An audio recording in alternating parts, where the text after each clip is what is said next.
Hello and welcome everybody to another episode of Books and Bytes. Today we're diving into Architect of Prosperity, Sir John Cowperthwaite, and the making of Hong Kong's economic miracle. Oh, wow. This book tells the story of a man, often called the architect of Hong Kong's economic success, Sir John Cowperthwaite. He's a fascinating figure, Yeah. especially given the remarkable transformation of Hong Kong during his time as financial secretary. Right, and this book really tries to unpack that, exploring both his life and his philosophy. We get a look at his upbringing in Scotland, his education in economics, his path to Hong Kong, and his rise through the ranks of the colonial administration. But more than a simple biography, it delves into Cowperthwaite's core belief in free markets and minimal government intervention, and how those beliefs played out in his policies. It's a story full of surprising turns. We see Cowperthwaite navigating complex challenges like water shortages, banking crises, and the 1967 sterling devaluation, all while adhering to his principles of positive non-interventionism. Okay, that's a phrase I'm definitely going to need some help understanding. But first, let's set the stage. You mentioned Hong Kong's transformation. Remind us what the situation was like when Cowperthwaite entered the scene. Imagine Hong Kong in the aftermath of World War II, a city devastated by conflict, its population decimated, its economy in ruins. It was a far cry from the global financial hub we know today. So how did this incredible turnaround happen? Was Cowperthwaite truly the architect of this miracle? That's the central question the book explores. And to understand his impact, we need to delve into both the man and his ideas. Well, the book starts with his early life, right? Yeah. What kind of background shaped this staunch advocate for free markets? Cowperthwaite's Scottish upbringing and education were deeply influential. He was born into a family with a strong work ethic and a deep respect for individual liberty. He then went on to study classical economics at St. Andrews University under the renowned Professor Nisbet, who instilled in him a profound belief in the self-regulating power of the market. So, it sounds like his intellectual foundation was firmly laid before he even set foot in Hong Kong. Absolutely. And those early influences resonated throughout his career. After university, Cowperthwaite joined the prestigious Hong Kong Cadet Scheme, a program designed to groom future leaders for the colony. This experience immersed him in Chinese culture and the complexities of colonial administration. The book mentions some intriguing details from this period, right? Like his work in price controls. Yes. It's quite ironic considering his later stance. During the post-war years, when shortages were rampant, he was actually involved in implementing price controls, a system he would later come to vehemently oppose. That's fascinating. It shows how real-world experience can sometimes challenge and even reshape one's theoretical beliefs. Indeed, and this episode foreshadows a recurring theme in Cowperthwaite's career, a willingness to adapt and learn from experience without abandoning his core principles. Okay, so we've got this young, intellectually sharp economist, steeped in classical economic theory, arriving in Hong Kong with a fresh perspective. What happens next? How does he rise through the ranks? Cowperthwaite's rise was steady and impressive. He quickly gained a reputation for his sharp intellect, his meticulous analysis, and his unwavering commitment to his beliefs. He held various positions within the colonial administration, gaining valuable experience in areas like trade, finance, and taxation. And eventually, he becomes financial secretary, right? That's a pretty powerful position. Right. What were some of his key priorities when he took on that role? Well, it's important to remember the context. Hong Kong was still grappling with the aftermath of the war, facing massive economic challenges. But instead of embracing government intervention and large-scale planning, Cowperthwaite doubled down on his belief in free markets. He believed the market, left to its own devices, could actually lift Hong Kong out of poverty. Exactly. He saw the government's role as creating a stable environment for businesses to flourish, not dictating economic outcomes. He advocated for low taxes, minimal regulation, and free trade. He even resisted calls for a typical income tax system, favoring a simpler profits-based tax. No meddling in the market. Just let the invisible hand do its thing. Just in essence, yes. He argued that government intervention often distorted market signals, leading to inefficiencies and unintended consequences. He saw this play out in areas like housing and public services, where he believed subsidies could actually harm the people they were meant to help. This all ties into his idea of positive non-interventionism, right? Exactly. It's not simply about doing nothing. It's about actively choosing to avoid unnecessary intervention in the market, trusting that individuals and businesses, driven by their own self-interest, would ultimately create a more prosperous society. But wouldn't that lead to a survival of the fittest scenario? What about those who struggled to compete? That's a common criticism of Cowperthwaite's approach. And the book doesn't shy away from exploring those concerns. But to fully understand his position, we need to dive into specific examples of how he put his philosophy into practice. Okay, let's do that. Give me one example of a policy decision that really embodies this positive non-interventionism idea. One striking example is his handling of water shortages in the early 1960s. Hong Kong, as you know, has limited freshwater resources. And during that period, they faced severe droughts. So what did Cowperthwaite do? Did he invest in massive infrastructure projects, build desalination plants, things like that? He considered those options, but ultimately rejected them. Instead, he implemented a system of water rationing and price increases. Wait, he raised prices during a shortage? Wouldn't that make things worse for people? That was the common perception at the time. People accused him of being heartless, of prioritizing profits over people's basic needs. I can see why they'd be upset. But what was his reasoning? Cowperthwaite argued that artificially low water prices, coupled with government guarantees, had created a culture of complacency. People weren't conserving water because they didn't feel the real cost of scarcity. So he was trying to send a market signal to encourage people to use water more responsibly. Exactly. He believed that allowing the price to reflect the true scarcity would incentivize conservation and encourage private investment in solutions like rainwater harvesting or more efficient water technologies. It's a bold move for sure.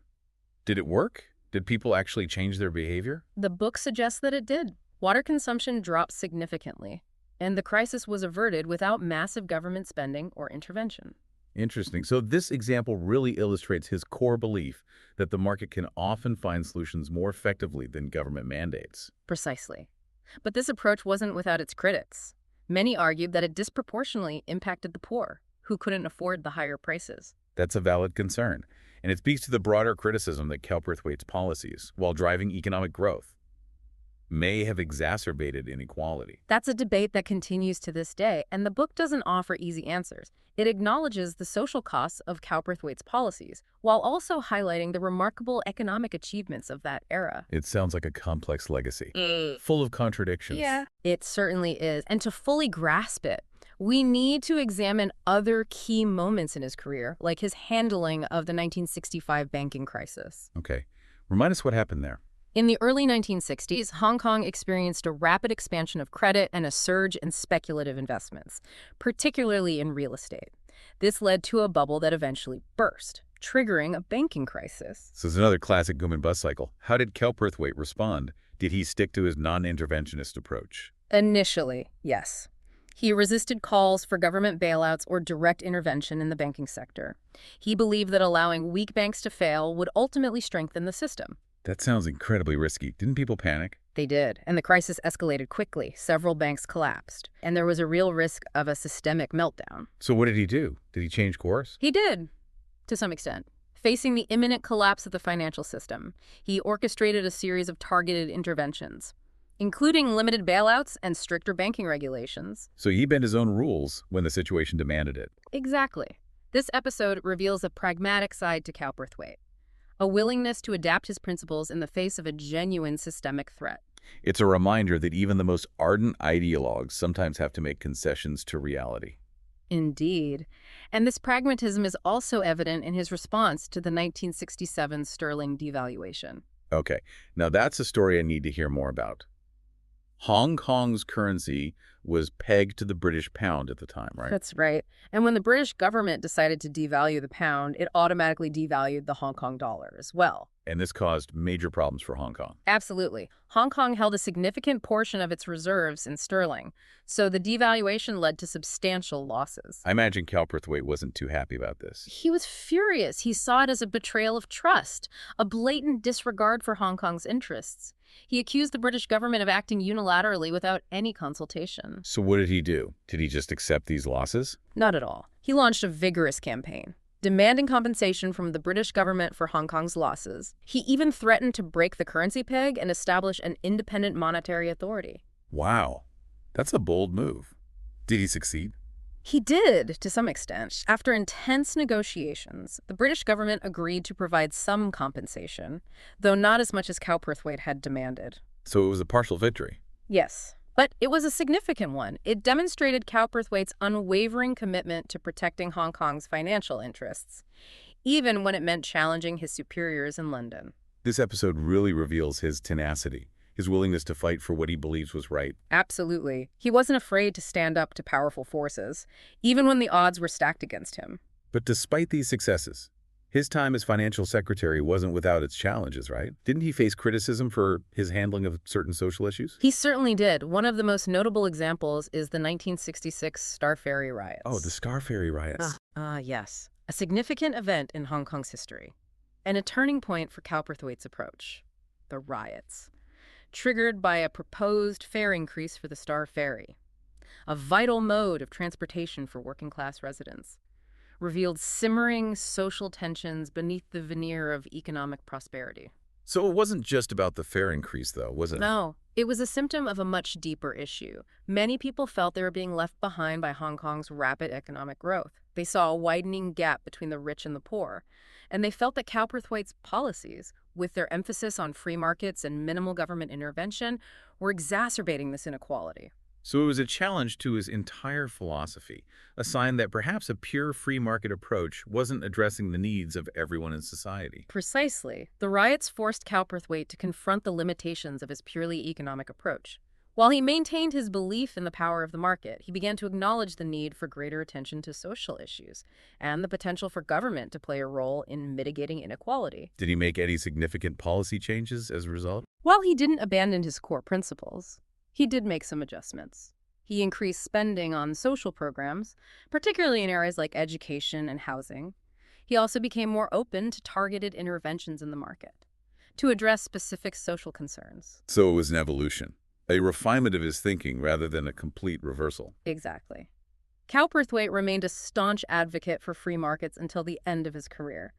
But the Star Ferry riots, along with other experiences, led him to adopt a more nuanced and pragmatic approach, recognizing that economic freedom and social responsibility weren't mutually exclusive. It sounds like a valuable lesson for anyone in a position of power, to be able to adapt and evolve your thinking based on real-world experiences and challenges. Absolutely. And it's a reminder that even the most brilliant minds can have blind spots, that we all benefit from being open to new perspective and willing to adjust our course when necessary. So stepping back a bit, what's the lasting legacy of Sir John Cowperthwaite? How should we remember him? It's a complex legacy, no doubt. He is often hailed as the architect of Hong Kong's economic miracle, the man who transformed a war-torn city into a global financial powerhouse. And there's no denying the remarkable economic achievements of Hong Kong during his tenure. But there's also the criticism, the argument that his policies prioritized economic growth at the expense of social equity, that they benefited the wealthy elite while leaving many behind. So how do we reconcile these seemingly contradictory views? I think it's important to remember that Cowperthwaite operated within a specific historical context. The Hong Kong he inherited was facing existential challenges. His focus on creating a stable, business-friendly environment was, in many ways, a pragmatic response to those challenges, and it's undeniable that his policies played a significant role in Hong Kong's remarkable economic transformation. But we also have to acknowledge that his approach wasn't without his flaws. Absolutely. The Star Ferry riots, the concerns about inequality, these are important parts of the story as well. They remind us that a purely economic approach to governance can have social consequences that need to be addressed. It's a mixed legacy, one that offers both valuable lessons and cautionary tales. Precisely. And I think the most important takeaway from Cowperthwaite's story is that there are no easy answers when it comes to economic policy. There's no single model that will guarantee success in all circumstances. It's about finding the right balance, the right mix of policies that work for a particular time and place, recognizing that there will always be trade-offs, winners and losers, intended and unintended consequences. Well said.